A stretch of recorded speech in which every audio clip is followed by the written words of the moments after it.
به نام خدا، سلام بر شما. فاطمه نایل هستم، کارمند اتاق تجارت صنایع زنان افغانستان. اتاق تجارت صنایع زنان افغانستان میزبانی از زنانی را دارد که در تجارت نقش دارن، کار میکنن و تولیدات دارن در افغانستان، کار میکنن اینجا و تولیدات بسیار خوب و ناب وطنی دارن که اینجا ما نمایشگاه ایجاد کردیم. نمایشگاه دائمی میشه که یک شنبه و پنج شنبه بازار داریم که فقط تولیدات زنان برای زنان نمیشه که زنان میتونن از اینجا دیدن کنن، به خاطر که فعلا در شرایط امروزی که است تماما مراکز برای زنان بسته است و بتونن به خاطر که هم فروشات زنای تجارت پیشه شود و همچنان یک سرگرمی به خاطر خانم‌ها و دختر خانمایی که در خانه ماندن، امروز از مکتب، از پانتون، از این چیزا دور هستن، بتونن یک سرگرمی شو و یک از لحاظ روحی برشان خوب باشه. چقدر وقت شد که این نمایشگاه جور شد؟ هفته چند روز است؟ تقریبا 2 هفته شده که نمایشگاه ما افتتاح شده. روز چهارشنبه افتتاح شده بود که روزهای یک شنبه و پنج شنبه بازار داریم اینجا. آمدن مردم چطور است؟ شما خوش هستید؟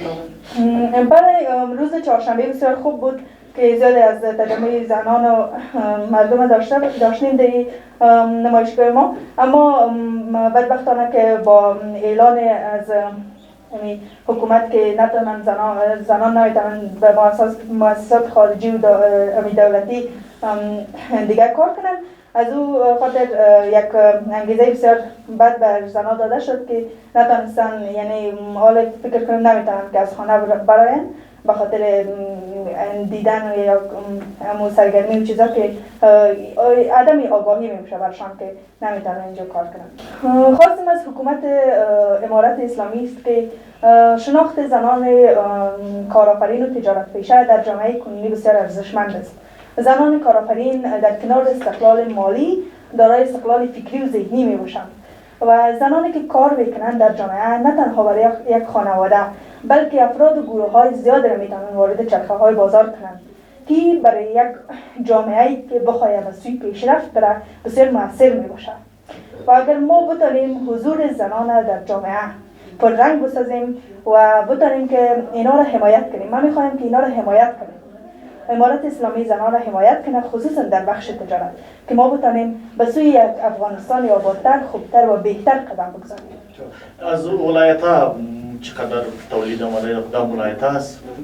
بله، ما از 34 ولایت افغانستان تولیدات داریم که هر کدام از این ولایت ها تولیدات خاص خود داره. بامیان تولیدات خاص خود داره، بدخشان تولیدات خاص خود داره و از 34 ولایت افغانستان واقعا تولیداتی است که فروش ناب می باشند. اما شرایط امروزی همین بازار را برشان تنگ کرده که نمیتونن مثلا چی داشته باشن، رفت آمد داشته باشن و همچنان پول مشکلات مالی برشان ایجاد شده که در ولایتشان تولیدات چیزا دارن دیگه نتونستن به کابل اینجا چی کنن بیارن.